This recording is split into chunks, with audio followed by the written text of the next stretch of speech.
یہ زندگی ایک سپر مارکیٹ کی طرح ہے۔ اس مارکیٹ میں گھومو پھرو، جو چاہے خریدو، جتنا چاہے خریدو، بے شک پوری ٹرالی بھر لو، لیکن یاد رکھنا کیشیئر کے پاس بھی جانا ہے، جتنا سامان لیا ہے اس کا حساب بھی دینا ہے۔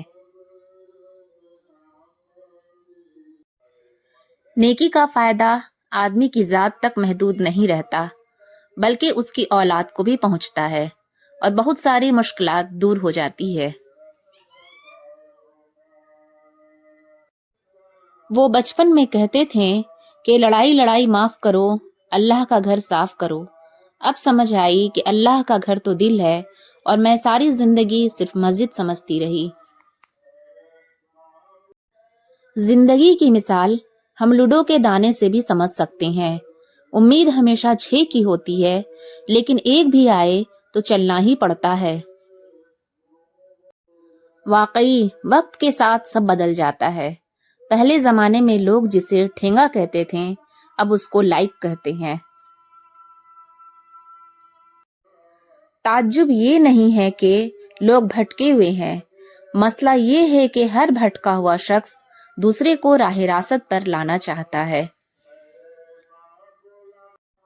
مذاق ضرور کیجیے، مگر اتنا دھیان رکھنا چاہیے کہ مذاق کرنے اور مذاق اڑانے کا فرق آپ کو معلوم ہو۔ اپنی اہمیت جاننے کے بعد بھی کسی کے ساتھ لٹکے رہنا حماقت اور بے عزتی کا باعث ہے۔ دل مضبوط کرو، اور جہاں اہمیت نہ ہو وہاں بیٹھنے نہ رہو۔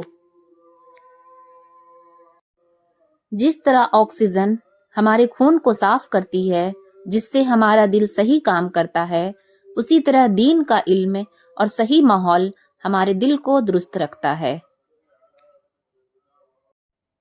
اگر کوئی بندہ راستے پر کپڑے میں سونے کے سکے لے کر بیٹھا ہو اور ہر گزرنے والے کو سکے دے رہا ہو، جبکہ دوسری طرف ایک بندہ تکبیرات کہہ رہا ہو، تو یہ تکبیرات کہنے والا زیادہ اجر پائے گا۔ ہمارا وقت اللہ کی دی ہوئی امانت ہے، اب ہم پر ہے کہ ہم اس کو کس طرح اور کن کاموں میں استعمال کر کے اس امانت کی حفاظت کرتے ہیں۔ لوگوں کو بتایا جاتا ہے کہ وہ اپنے خد و خال، گورے رنگ اور لمبے قد کی وجہ سے خوبصورت لگتے ہیں، حالانکہ ہر وہ انسان خوبصورت ہے جو ایک ہمدرد روح اور خوبصورت مسکراہٹ کا مالک ہے۔ لوگوں کا مذاق نہ اڑائیں اور نہ ہی مصیبتوں کا مذاق اڑائیں۔ آپ نہیں جانتے کہ کل تقدیریں آپ کے ساتھ کیا کردار رکھتی ہیں۔ انسان تنہائی کا شکار اس لیے ہوتا ہے کہ اسے سب سمجھانے والے ملتے ہیں، سمجھنے والا کوئی نہیں ملتا۔ خوددار میرے شہر کا فاقوں سے مر گیا، راشن تو بٹ رہا تھا وہ فوٹو سے ڈر گیا۔ ہاتھوں لکھی کتاب میں ہے بس کہانیاں، قصوں کی جستجو ہے تو چہرے پڑھا کرو۔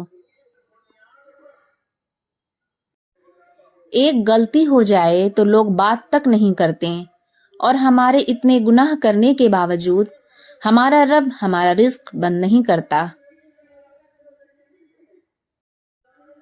رسول اللہ صلی اللہ علیہ وسلم نے ارشاد فرمایا، دنیا آخرت کی کھیتی ہے، جو بوؤ گے وہ کاٹو گے۔ قرآن مجید دیکھ کر پڑھنا زبانی پڑھنے سے افضل ہے، کہ یہ پڑھنا بھی ہے اور دیکھنا اور ہاتھ سے اس کا چھونا بھی، اور یہ سب کام عبادت ہے۔ راستے پر کنکر ہی کنکر ہو تو بھی ایک اچھا جوتا پہن کر اس پر چلا جا سکتا ہے، لیکن اچھے جوتے کے اندر ایک بھی کنکر ہو تو ایک اچھی سڑک پر بھی چلنا مشکل ہے۔ باہر کے چیلنجز سے نہیں، ہم اپنے اندر کی کمزوریوں سے ہارتے ہیں۔ کچھ لوگ جب روتے ہیں تو اس لیے نہیں کہ وہ کمزور ہوتے ہیں، بلکہ اس لیے کہ مضبوط رہتے رہتے تھک جاتے ہیں۔ قرآن کی طاقت سورہ یاسین قبر کے عذاب سے بچاتی ہے، سورہ رحمان امیر کرتی ہے، سورہ واقعہ بھوک مٹاتی ہے، سورہ ملک قبر میں روشنی کرتی ہے، سورہ جاسیہ زندگی میں امن لاتی ہے۔ عورت کی مہارت فقط یہ نہیں ہے کہ وہ اچھا کھانا پکا لے، بلکہ اس کی اصل مہارت یہ ہے کہ ایک اچھا بچہ تربیت کرے۔ ایک اچھا انسان بنانا عورت کا اصل ہنر ہے۔ ہر چیز کے لیے زیور ہوتا ہے اور دسترخوان کا زیور سلاد ہے۔